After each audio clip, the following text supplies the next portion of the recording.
আমরা voice of Gazipur থেকে চেষ্টা করছি আমাদের জনপ্রতিনিধিদেরকে সাথে করে নিয়ে আমাদের গাজীপুরের মাটিনের মানুষের ভাগ্য উন্নয়নে কিছু অবদান রাখতে।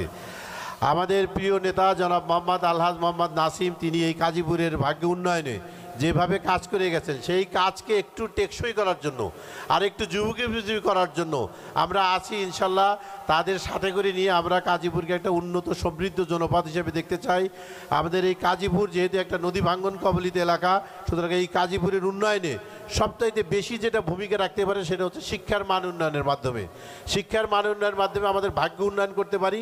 এজন্য কিন্তু জনাব মোহাম্মদ নাসিমও চেষ্টা করেছেন। আমাদের গাজীপুরে যতগুলো স্কুল রয়েছে, যতগুলো কলেজ রয়েছে, একটা জেলা লেভেলেও এতগুলো স্কুল কলেজ নেই এবং সবগুলোকে তিনি এমপিওভুক্ত করে গেছেন। নাসিম যে তিনি কাজগুলো করে গেছেন, এটা সুফল যেমন আমরা পাচ্ছি, এই সুফলকে আগামী দিনে আরও বেশি বেশি পেতে হলে আমাদের ছাত্রছাত্রীদের শিক্ষার মান উন্নয়ন করতে হবে, তাদেরকে উৎসাহ দিতে হবে, তারা যেন আরও ভালোভাবে লেখাপড়া করে আমাদের যে বাবা মা তাদের মাধ্যমে যে স্বপ্নটা দেখেন সেই স্বপ্ন পূরণের জন্য কিন্তু আমরা সহযোগী সংগঠন হিসেবে চেষ্টা করছি। আমাদের সরকারের সাথে, আমাদের উপজেলা আওয়ামী লীগের সাথে, আমাদের মাননীয় সংসদের সাথে হাতে হাত রেখে আমরা পাশাপাশি চেষ্টা করে যাচ্ছি যে যেন আমরা এই গাজীপুরের মানুষের জনমান উন্নয়নে একটু ভালো ভূমিকা কাজ করে।